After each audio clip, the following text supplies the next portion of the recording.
Alexa, play Party Jazz Whole House.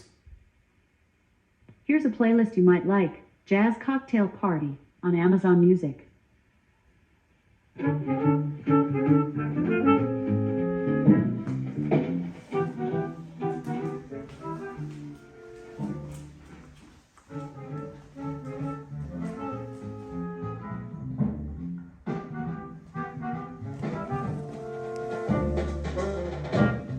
All right, so I have this 1951 Motorola 61L1, which is a gift from my friend Terrence Love.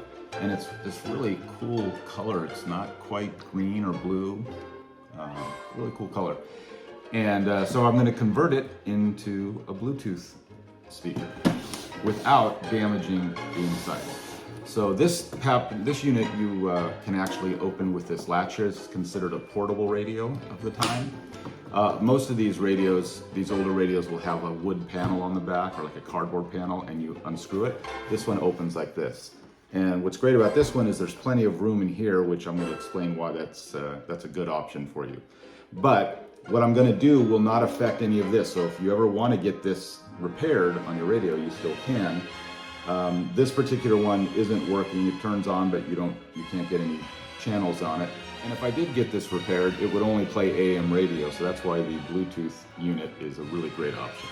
To do this, you're going to need a soldering gun, double-sided tape, a Bluetooth unit, which I'll give you the link for, speaker wire, wire cutters, possibly a screwdriver depending on the back of your radio, a good beverage, doesn't have to be coffee, and a general disregard for people who don't like you messing with vintage items. Now, I need to let you know that I am not an electrician. I know nothing about electronics. I'm sure plenty of electricians are going to chime in the comments about how I didn't use the right speaker wire gauge or check the proper output of the Bluetooth unit or the power of the speaker or whatever, and they're probably right. But I can tell you this is the 11th radio I've done this way, starting about 3 or 4 years ago, and so far they're all still working great. So it's up to you if you want to try this yourself. So far nobody's died in the process.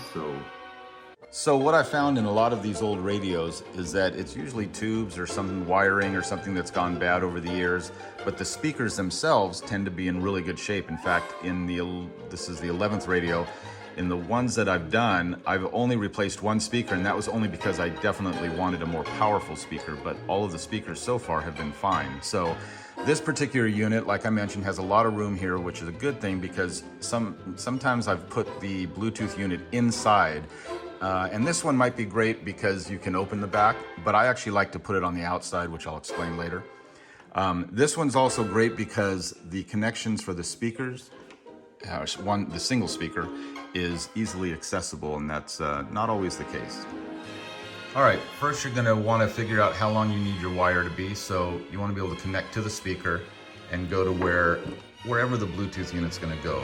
So give a little extra room too. So I could put it maybe here or somewhere in the chassis or on the outside. So I'm gonna give it about this much length just so I have some playroom. All right, so split the wire down the middle.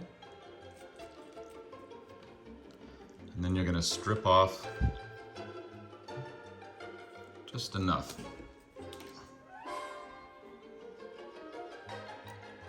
And you want to do this to both sides of the wire. Keep in mind that the majority of these tabletop radios from the 50s and 60s are going to be mono, so a single speaker. But when you do come across one with 2 speakers, it's going to be a little different setup. You're going to need 2 wires for that, of course. All right, so I like to start with the Bluetooth unit. First of all, just plug it in. The cable goes right in between these inputs for the speaker wire.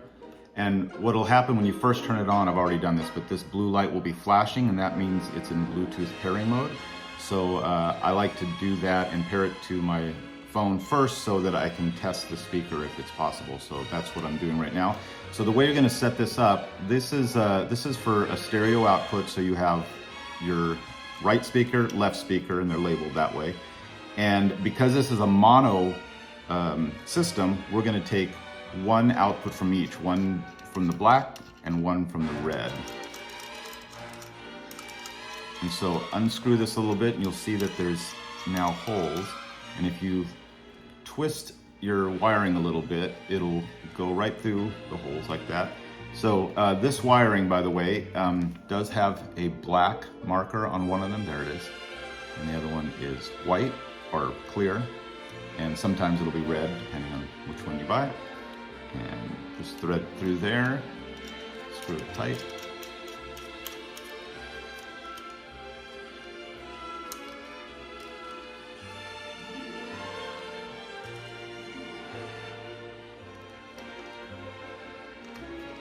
All right. So now you've got this other end, which is going to go to the speaker, of course. And so what I like to do is test it by playing music, connecting the Bluetooth on the phone, playing something, and then just tapping these to the speakers, and I'll show you how. All right, so I've got music playing on my phone. It's connected to the Bluetooth unit down here.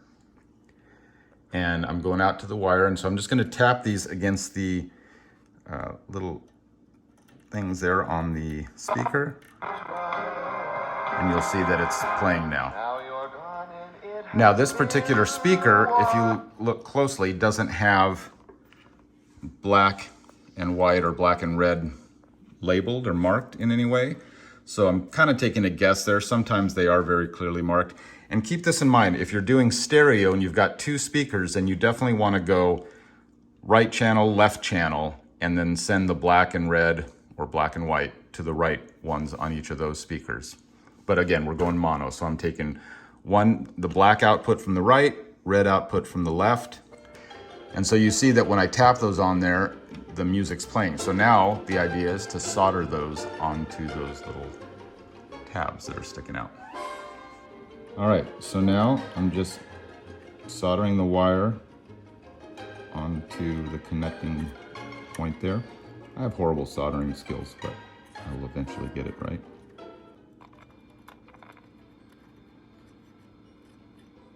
Okay, so I've got the Bluetooth unit on and connected to my cell phone.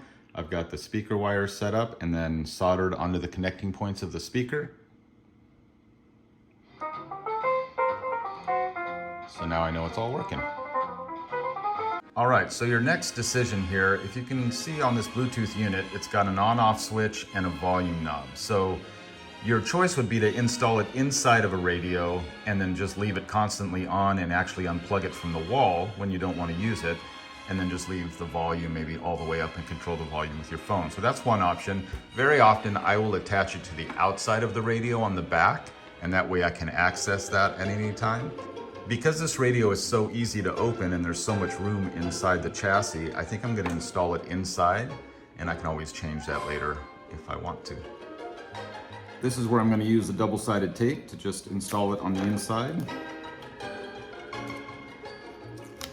It's just ready to stick on wherever I want it. This particular one seems to have a lot of room down there. You want to make sure it's going to be able to close well. So I'm going to install it right here. Plugging in the AC. And then this particular radio has a little notch here, and this is where the power cable would normally go, but this is what I'm going to use for the power cable on the Bluetooth unit. And keep in mind, we didn't affect anything here. If this radio was going to be repaired, they would simply remove the wires that we did. All right, we're all set up. Now if I get close, maybe you can hear the hum of the speaker.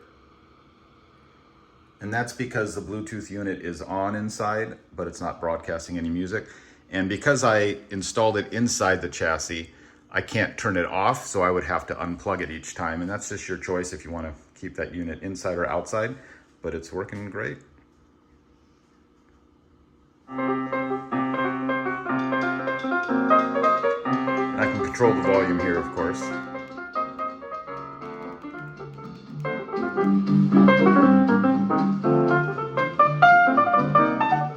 All right, now if you remember, I started this video by showing you how this radio and the one in the living room, the console, are connected, and I controlled them using my Alexa. So when you connect the Bluetooth to Alexa, on Alexa there's a thing called speaker groups. And so you can set it up, I call mine Whole House. And so that way I can say, Alexa, play Frank Sinatra, Whole House. And it's gonna show up here. Here's some music by Frank Sinatra on Amazon Music. And then again, over here. This unit is also paired to an Alexa unit, and so it's the two Alexas that are speaking to each other. So my next step then is going to be to connect this guy. Have fun.